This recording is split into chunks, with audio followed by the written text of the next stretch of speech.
మన జీవితంలో స్నేహం చేసేటప్పుడు ఎటువంటి వారితో స్నేహం చేస్తున్నామో మనం తప్పనిసరిగా గ్రహించాలి.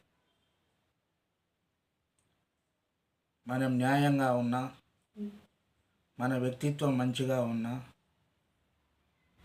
మనం ధర్మంగా ఉన్నా కూడా మనం చెడ్డవారితో స్నేహం చేస్తే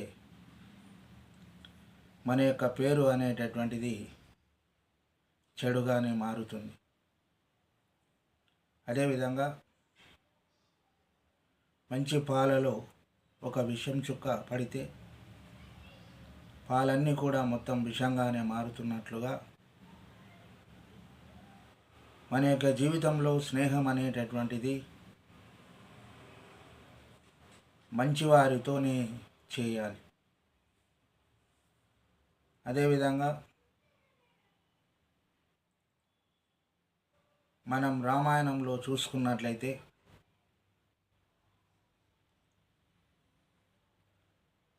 రామాయణంలో రాముడు మంచి వ్యక్తిత్వం కలిగినటువంటి లక్షణాలు కలిగినటువంటి వాడు శ్రీరాముడు. అదేవిధంగా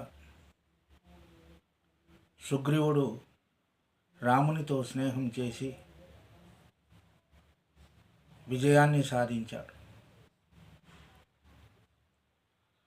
అంటే స్నేహం అనేటటువంటిది మంచివారితో స్నేహం చేస్తే మనకు అన్నీ కూడా మంచి లక్షణాలు ఏర్పడతాయి. అదేవిధంగా మన యొక్క జీవితంలో ఎన్నో విజయాలను సాధిస్తాం. అదేవిధంగా వాలి సుగ్రీవులు ఇద్దరు అన్నదమ్ములైతే వాలి అధర్మం పట్ల ఉండి అన్యాయంగా సుగ్రీవుని భార్యను అపహరించడం, అదేవిధంగా సుగ్రీవుని యొక్క రాజ్యాన్ని తీసుకోవడం జరుగుతుంది. మరియు శ్రీరాముడు మంచి స్నేహాన్ని సుగ్రీవుడు రామునికి స్నేహితుడుగా మారడం వల్లనే విజయాలను అందుకున్నాడు. అదేవిధంగా శ్రీరాముని యొక్క భార్యను రావణాసుడు అపహరించడం, అదేవిధంగా సుగ్రీవుని యొక్క స్నేహం కలవడం వల్ల లంకకు వెళ్ళి మరియు రావణాసుని సంహరించి సీతాదేవిని తీసుకొని రావడం జరుగుతుంది. అప్పుడే హనుమంతుడు రామునికి పరిచయం అవుతాడు. అంటే స్నేహం అనేటటువంటిది ఆ విధంగా ఉండాలి. శ్రీరాముడు సుగ్రీవుడు ఏ విధంగా స్నేహితులయ్యారు, వారి యొక్క స్నేహం వల్ల ఇద్దరు కూడా మంచి జరిగేది. అదేవిధంగా ధర్మం ఎక్కడైతే ఉంటుందో ఆ ధర్మం వైపు ప్రతి ఒక్కరు కూడా నిలబడాలి. మనకెన్నో కష్టాలు వస్తాయి, బాధలు వస్తాయి. వచ్చినా కూడా మనం నమ్ముకున్న ధర్మాన్ని ఎప్పటికీ విడవవద్దు. మనం నమ్ముకున్న న్యాయాన్ని ఎప్పుడు కూడా విడవకుండా ఉండాలి. ఆ విధంగా ఉన్నప్పుడే భగవంతుడు మనకు విజయాలను చేకూరుస్తాడు. అదేవిధంగా లంకకు వెళ్ళిన తర్వాత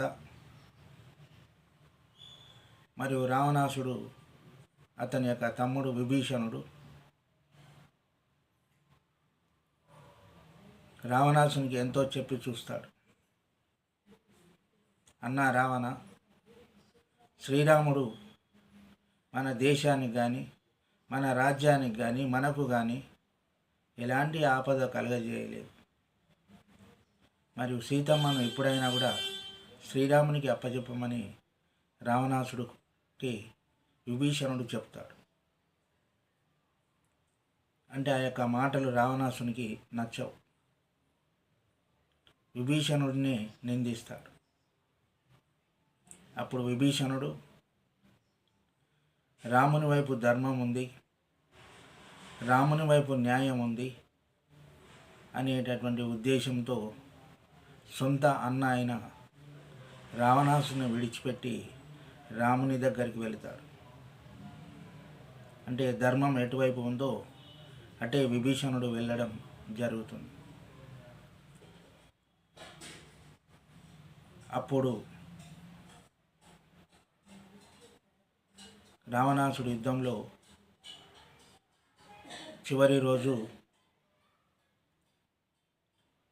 యుద్ధభూమిలో పడిపోవడం జరుగుతుంది. అప్పుడు రావణాసుడు రాముణ్ణి పిలిచి ఈ విధంగా చెప్తాడు: శ్రీరామ, నీ యొక్క రాజ్యం కన్నా కూడా నా యొక్క రాజ్యం చాలా గొప్పది. అన్నిటిలోనూ కూడా నేను నీకంటే గొప్పవాడి. కానీ ఈనాడు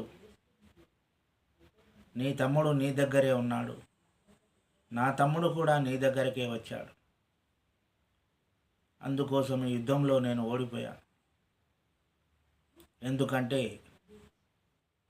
నా వైపు ధర్మం లేదు, నా వైపు నీతి లేదు. నీ దగ్గర ధర్మం ఉంది, నీతి ఉంది, న్యాయం ఉంది. అందుకొరకు ఈనాడు గెలిచావు రామ. నేను చేసింది చాలా తప్పే అని రావణాసుడు ఒప్పుకోవడం జరుగుతుంది. అంటే ఏదైనా కూడా మన దగ్గర ఉన్నదాన్ని మనం ఉన్నదాంతోనే తృప్తి చెందాలి తప్ప వేరే వారి రాజ్యాలు కావాలనో పరస్త్రీలను మోహించడం చాలా తప్పు అని రామాయణం ద్వారా తెలుస్తుంది. అంటే రావణాసుడు ఎంతో గొప్ప శివభక్తుడు. అదేవిధంగా అతన్ని మించినటువంటి వాళ్ళు లేరు భక్తిలో. కానీ ఒక్క చెడు ప్రవర్తన వల్ల అతని యొక్క జీవితమే నాశనం కావడం జరిగింది. అదేవిధంగా ప్రతి ఒక్కరు కూడా స్నేహం అనేటటువంటిది మంచివారితో స్నేహం చేయాలి. మన లోపల ఎంత మంచి లక్షణాలు ఉన్నా కూడా ఇతరుల యొక్క స్నేహం మంచిగా లేకపోతే అది బూడిదల పోసిన పన్నీరే అవుతుంది. అందుకొరకే మన యొక్క జీవితంలో మనం చేసేటటువంటి పనులు మంచిగా ఉండాలి. రామాయణం ద్వారా మనం తెలుసుకున్నాం. అదేవిధంగా మహాభారతంలో కురుక్షేత్ర యుద్ధం జరుగుతున్నప్పుడు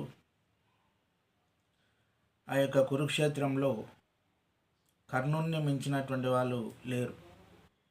కర్ణునికి చాలా గొప్ప పేరు, దానగుణం కలిగినటువంటి వాడిగా మహాభారతంలో కీర్తింపబడ్డాడు.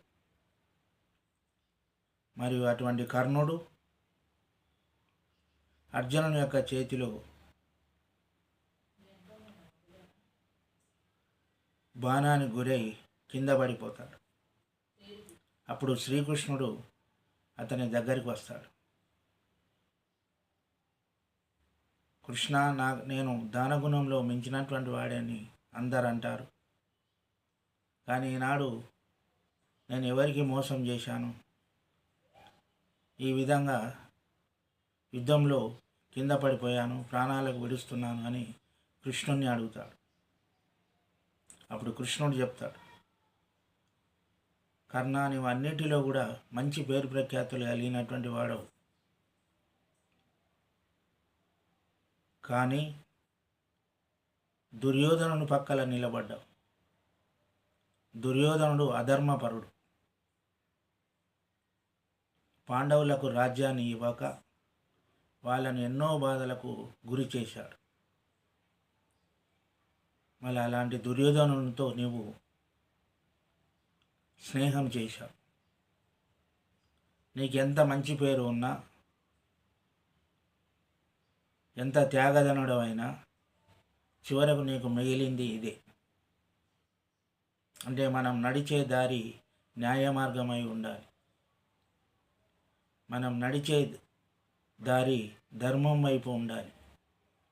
మనకు ఎన్ని కష్టాలు వచ్చినా బాధలు వచ్చినా ధర్మం వైపు ఉండాలి. అలాంటప్పుడే మంచి పేరు అనేటటువంటిది వస్తుంది. నీకు అన్ని మంచి పేర్లు ఉన్నాయి, కానీ ఇక్కడ మాత్రం చెడ్డగా మిగిలిపోయావు. ఎందుకంటే చెడ్డవానితో సాహసం చేశావు, చెడ్డవానితో స్నేహం చేశావు. నీకున్న మంచి పేరు ఇంకెక్కడ ఉంటుంది అని శ్రీకృష్ణుడు కర్ణునితో చెప్తాడు. మరి అదేవిధంగా కృష్ణుడు, నేను చిన్నప్పుడే నా మేనమామ నన్ను చంపడానికి చూశాడు, అదేవిధంగా నేను ఎన్నో కష్టాలు బాధలు పడ్డా, అయినా నేను ధర్మం వైపు నిలబడ్డా అని శ్రీకృష్ణుడు చెప్తాడు. అప్పుడు కర్ణుడు అది తెలుసుకొని శ్రీకృష్ణునికి నమస్కారం చెప్పి తన యొక్క ప్రాణాలను వదలడం జరుగుతుంది. అంటే దీని ప్రకారంగా చూస్తే ప్రతి మనిషి కూడా మనం చేసేటటువంటి పనులలో న్యాయం ఉండాలి, మనం చేసేటటువంటి పనులలో ధర్మం ఉండాలి. అది లేకపోతే నువ్వు ఎంత చేసినా కూడా వ్యర్థమే. అందుకోసం మనం ఎప్పుడైనా స్నేహం చేసేటప్పుడు మంచి వాళ్ళతోనే స్నేహం చేయాలి. చెడ్డ వాళ్ళతో స్నేహం చేస్తే ఎప్పటికైనా కష్టాలు బాధలు తప్పవని దీని ద్వారా మనకు తెలుస్తుంది. ఇది నచ్చితే మీరు లైక్ చేయండి, షేర్ చేయండి, సబ్స్క్రైబ్ చేయండి.